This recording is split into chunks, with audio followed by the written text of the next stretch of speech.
That's your first warning regarding public order. If you call me a Muppet again, I will arrest you. Okay? For what? Public order.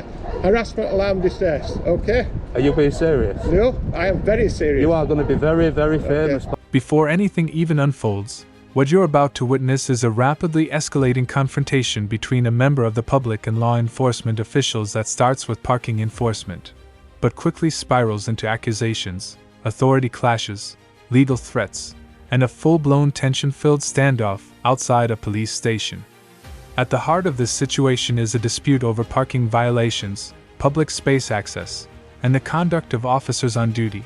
But as emotions rise, so does the intensity of the interaction. What makes this case so gripping is not just the disagreement itself, but how quickly both sides dig into their positions. On one side, a civilian determined to document what they believe is misconduct. On the other, officers and officials asserting authority, questioning behavior, and warning about legal consequences. You'll notice early on that this is not a calm, procedural exchange. It's charged, reactive, and emotionally loaded from the very beginning. As the situation develops, questions begin to emerge. Who is actually in the right here? Where does public accountability end and obstruction begin? And at what point does a routine enforcement interaction turn into something far more serious?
Are you giving tickets out?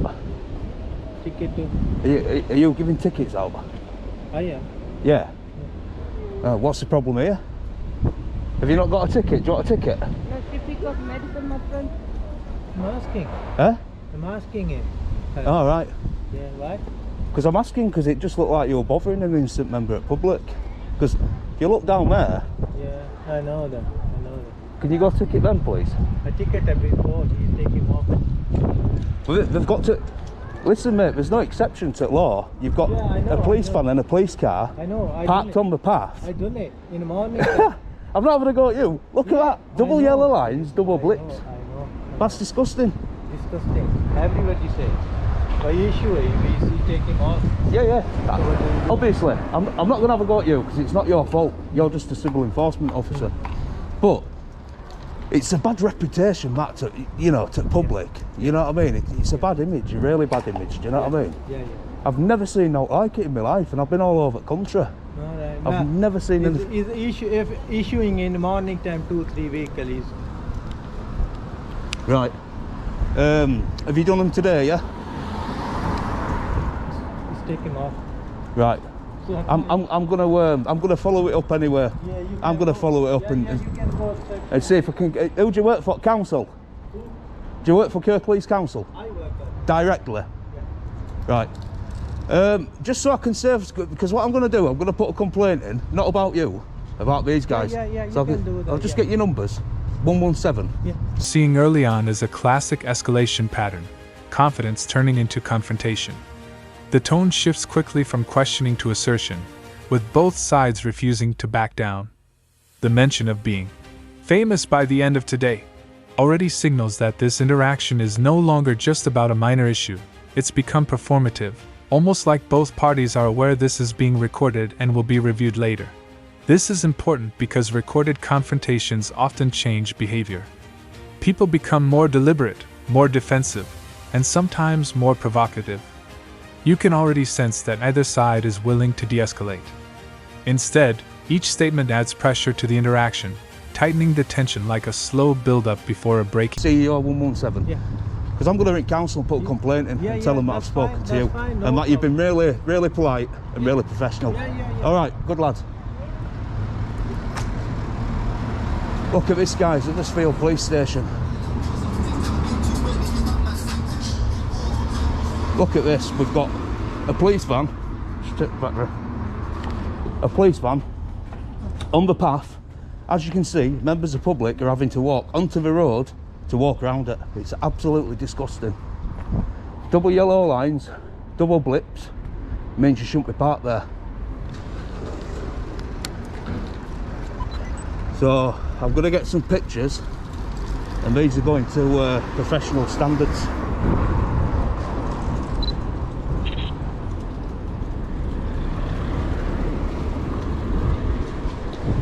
Get a close picture of them blips as well, look guys. And the yellows. Yeah.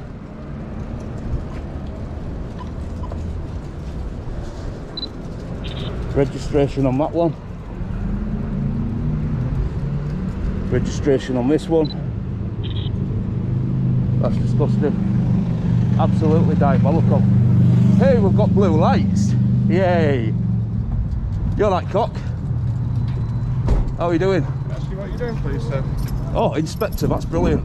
Can you identify yourself, please, sir? Inspector Dyson. Inspector Dyson. Can I ask you what you're doing, sir? Taking a picture of these. Right, why are you doing that? Because I'm going to report them to professional standards and the council.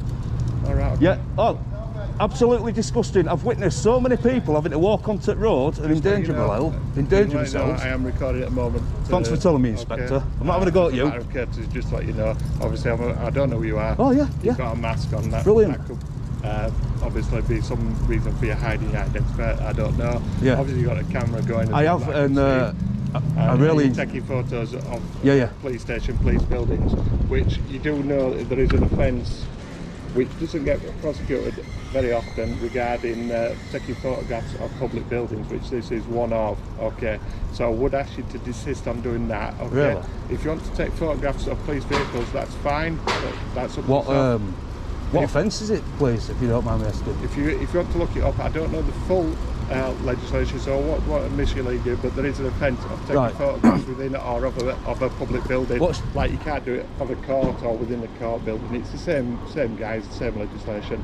So what I was going to say to you is, obviously you want to speak to people about the parking of vehicles. Obviously I'm quite happy for you to do that.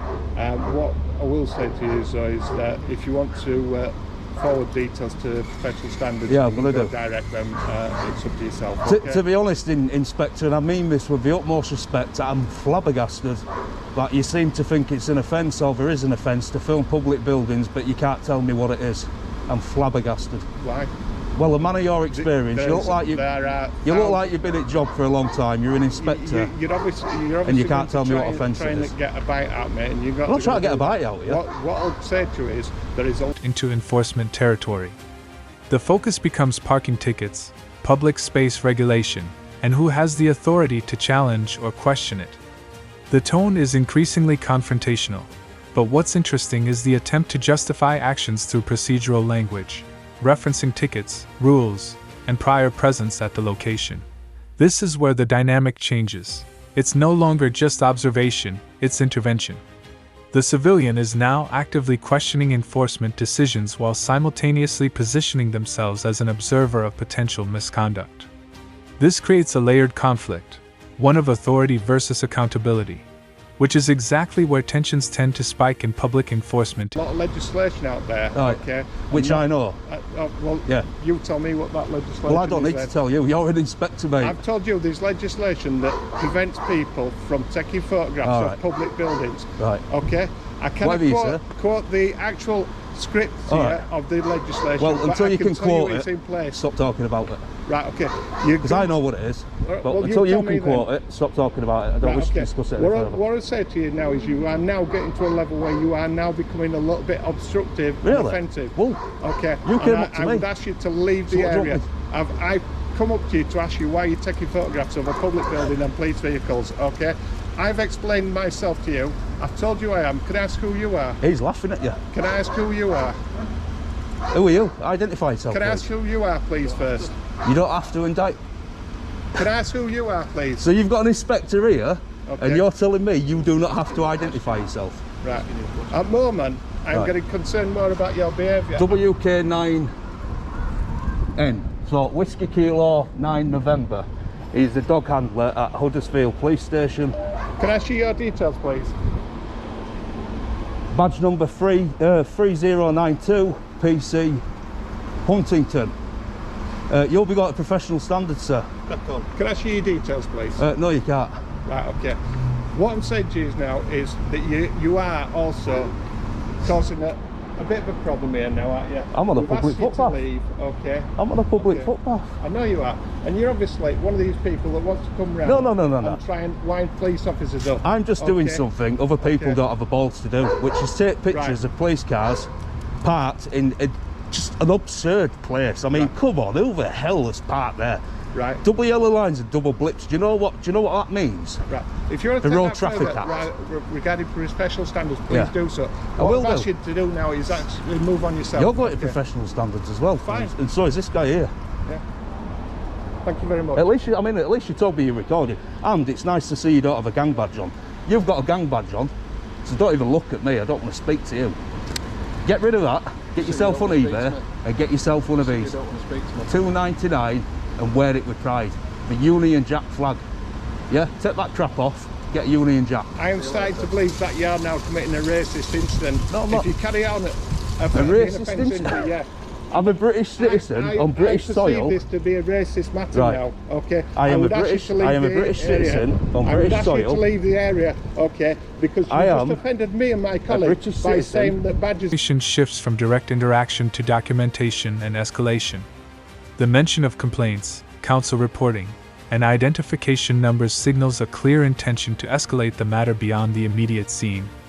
This is where modern accountability culture comes into play, recording, documenting, and preparing formal complaints in real time. What's particularly notable is the transition from verbal disagreement to procedural escalation. This is no longer just about what happened on the ground, it's about how it will be interpreted later by oversight bodies.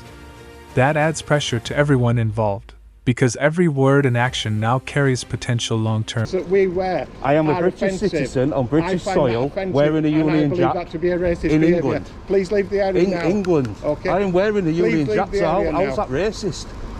That's not representing the country. Saying that how's it racist? You're saying that things that we wear we shouldn't be wearing. Well, I find that offensive, and I find that hate. I'll tell you what I find offensive. I want you to leave the area now, please. 20 years ago, police officers were told they wasn't allowed to wear the Union Jack on the uniform because it wasn't part of the uniform. I want you to leave the area. So why are you wearing gang badges? What makes them part of the uniform? I want you to leave the area now. No. Okay. I'm on a public highway. I am on a public footpath being obstructed by 2 police vehicles. No, you're obstructing the path as well. No, I'm not. Because you won't move on. I am obstructing the path, they're obstructing the path. I've got proof and evidence and somebody else recorded. Can I take your details, please? I believe you may be committing offences now. Fitting an offence. Committing an offence? Yeah, obstructing the highway. No, these are obstructing the highway. Offences in relation to... Your police van's obstructing the highway. Yeah, that is allowed to do because I'm dealing with an incident that's protecting There's no me. incident. There's no incident to deal with. You came to me, and that's what we're doing. I came to you because I was concerned about your behaviour. Okay. Inspector, you are dismissed. Bye-bye. Don't wish to speak to you anymore. Good. Absolute muppet. That's your first warning regarding public order. If you call me a muppet again, I will arrest you. Okay. For what? Public order. Harassment, alarm, distress. Okay. Are you being serious? No, I am very serious. You are going to be very, very famous by the end of today, my friend. Very famous. If you call me a muppet again, I will arrest you for it. Let me get out of the way because now I'm obstructing the road. I'm going to prove to you now that I am not here. It's offensive. I am going to prove to you, Inspector, on camera, But I am You're under arrest for harassment, alarm and distress. Had your chances there, pal. Have my chances, I ain't done no wrong, mate. You're going to be in a lot of trouble. Can you let go of my arm, please? No, you're under arrest. You're going to be in a lot of trouble, Inspector. What are you pushing me up against there for? I'm not struggling. I'm not struggling. What are you pushing me for? There's no need to push me. Why are you pushing my arm further up my back? I told you you're and under I've told you, yeah, I'm under arrest, but I'm not. I'm cooperating. So why the hell are you doing that to me back? Bank keys are in my back pocket, somebody could move it. You're in a lot of trouble. Presence of police vehicles and officers escalates the intensity significantly. Filming police activity in public spaces is legally protected in many jurisdictions, but it often creates friction in real-world encounters like this. The emotional tone here is highly charged, frustration, disbelief, and sarcasm all blending together. What stands out is how perception shapes the conflict. One side views it as accountability and documentation, while the other side may perceive it as interference or provocation. This clash of interpretation is where misunderstandings often escalate further, especially in high-pressure environments like police stations or enforcement zones.